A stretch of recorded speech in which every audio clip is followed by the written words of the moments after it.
আমরা কেন এগোচ্ছি ভাই?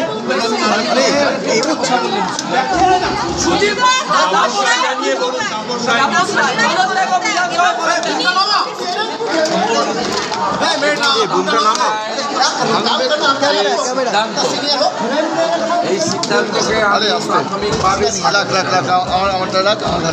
এই রাজ্যে যে কয়েকজন বিশিষ্ট নেতৃত্ব দীর্ঘদিন ধরে রাজনীতির সঙ্গে যুক্ত আছেন, তাদের মধ্যে মাননীয় তাপস রায় অন্যতম ও বিধানসভাতেও সুবক্তা ছিলেন। এবারে তাপস রায় রাজনৈতিক দলে যুক্ত হবেন কিনা, কোন দলে যেতে চান, সেই বিষয়ে কোনো সুনির্দিষ্ট প্রস্তাব আমাদের কাছে আসে। আমাদের কাছে এলে ভারতীয় জনতা পার্টির কিছু নিজস্ব নিয়ম নীতি রয়েছে। আমরা প্রথমেই উত্তর কলকাতা জেলা বিজেপির মতামত চাইব এবং উত্তর কলকাতা জেলা বিজেপির মতামত যদি পজিটিভ হয়, আমরা আমাদের এখানে একটি টিম আছে, আমি এবং রাজ্য সভাপতি সেই টিমের সঙ্গে আলোচনা করে আমরা কেন্দ্রীয় পর্যবেক্ষকের অনুমোদন নিয়ে আমরা জানিয়ে দেব। কিন্তু একটা কথা আমি বলতে পারি, রাজনৈতিক ময়দানে ভুল ত্রুটি অনেক কিছু থাকতে পারে, কিন্তু তাপস রায় এই রাজ্যের একজন বিশিষ্ট নেতৃত্ব এবং তিনি একটা সময় মন্ত্রী ছিলেন, 4-5 বার এমএলএ হয়েছেন, কলকাতা কর্পোরেশনের কাউন্সিলর এবং এমএমআইসি ছিলেন এবং বর্তমানেও তিনি ব্যারাকপুর সাংগঠনিক জেলা তৃণমূল কংগ্রেসের সভাপতির দায়িত্বে আছেন এবং তৃণমূল প্রতিষ্ঠা হওয়ার অনেক আগে থেকে তিনি ছাত্র রাজনীতি থেকে, ছাত্র পরিষদের তৎকালীন সভাপতি থেকে কয়েক দশক রাজনীতি করেছেন।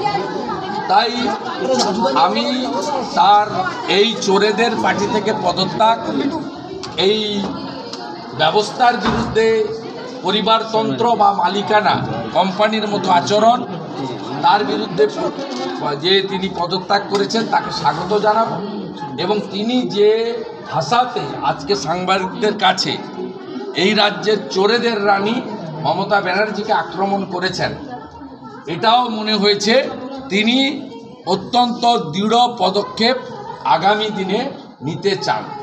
বাকিটা রাজনৈতিক বিষয়, ওনার কাছ থেকে প্রস্তাব এলে উত্তর কলকাতা জেলা বিজেপিকে কনফিডেন্সে নিয়ে আমরা আমাদের সিদ্ধান্ত জানি। গোটা বিষয়টার পেছনে আপনাকে দায়ী করছেন এবং বলছেন কোট আনকোট মাথাকে ধরবো, মাথাকে যা উত্তর দেওয়ার আমি দেবো। কি বলবেন, এটা কি শুভেন্দু অধিকারীকে ভয়? মমতা বন্দ্যোপাধ্যায় আপনাকে নাম না করে বলেছেন মাথাকে ধরবো, গদ্দারকে ধরবো এবং যা উত্তর দেওয়ার মানুষ দেবে। এই দুটো তো আমার ক্ষেত্রে প্রযোজ্য নয়, কারণ ভারতীয় জনতা পার্টির বর্তমান মাথার নাম হচ্ছে নরেন্দ্র দামোদর দাস মোদী। আমি মাথা নিজে সেলফ ডিক্লেয়ার করতে পারি না, 1 নম্বর। আর দ্বিতীয় হচ্ছে গদ্দার যদি বলেন, গদ্দারটা তো উনি সবচেয়ে বেশি। রাজীব গান্ধী পরিচয় দিয়েছিলেন, রাজীব গান্ধীকে ছুরি মেরেছেন। অটল বিহারী বাজপেয়ী আশ্রয় দিয়েছিলেন, অটল বিহারী বাজপেয়ীকে বিশ্বাসঘাতকতা করেছেন। উনাকে শুধু বলবো, যেদিন নাম ধরে বলবেন আপনার বাড়ির সামনে কালীঘাটে মঞ্চ বেঁধে আমি উত্তর দিয়ে আসবো। আমার নাম শুভেন্দু। আপনার যদি ক্ষমতা থাকে, তাকত থাকে, নিজেকে বিরাট ভাবেন, প্রধানমন্ত্রী হবেন, ক্ষমতা থাকলে নাম ধরে একটা সভাতে বলুন। নন্দীগ্রামে বলেছিলেন, জনগণ উত্তর দিয়েছে। আর মেদিনীপুরে তাম্রলিপ্তের মাটিতে আমাকে যত আক্রমণ করবেন, তত বেশি ভোটে লোকসভা নির্বাচনে আপনি হারবেন। আপনার আজকের সভার দৃশ্যটা আপনি দেখে এসেছেন, আজকের সভায় কি করুণ দৃশ্য আপনি দেখে এসেছেন। ঠিক আছে, আর পিছন থেকে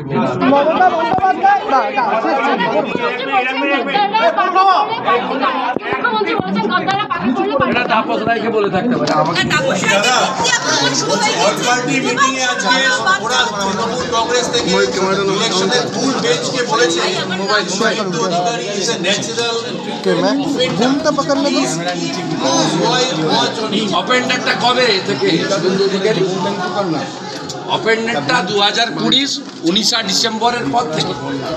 এই তোলামূল 2020 পয়লা ডিসেম্বর শ্যামবাজারের ট্যাবলার বাড়িতে প্রশান্ত কিশোর, মমতা ব্যানার্জির ভাইপো অভিষেক ব্যানার্জি, সৌগত রায় সুদীপ ব্যানার্জি আর সৌগত রায় লাউড স্পিকারে মমতা ব্যানার্জি পাটা ধরতে শুধু বাকি রাখেনি তৃণমূলে থাকার জন্য। তাকে অফেন্ডার বলছেন। ট্রেনের বিষয়ে প্রশ্ন ওসব কানতে বলুন, ভোট অন্যরকম ভোট হবে এবারে। দাদা দাদা ওর কথা কেউ শুনবে না। আর বিজেপি যেন কেন্দ্রকে প্রেসারাইজ না করে, বিজেপির কেন্দ্র বাহিনী প্রসারিত করার দরকার নেই। ওনাদের পাড়ায় পাড়ায় শাহজাহান আছে, আর কেন্দ্রীয় বাহিনীর দায়িত্ব এই শাহজাহানদেরকে ঘরে গর্তে ঢুকিয়ে ভোট করা। দাদা প্রধান বিজেপির কিচ্ছু করতে হবে না। দাদা প্রধানমন্ত্রী মেট্রো অভিজিৎ গঙ্গোপাধ্যায়ের ব্যাপারে আমি কাল ক্লিয়ার করেছি, আগামীকাল উনি রিজাইন দেবেন।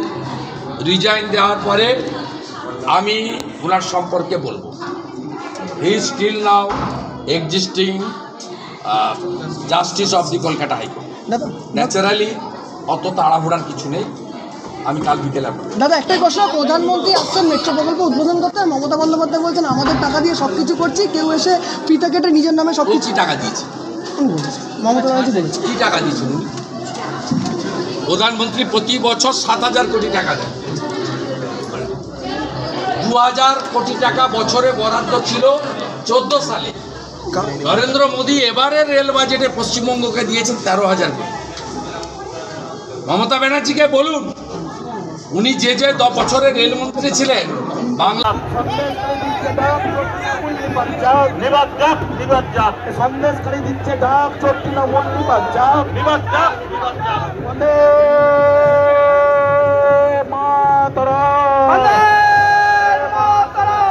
দিকে দিকে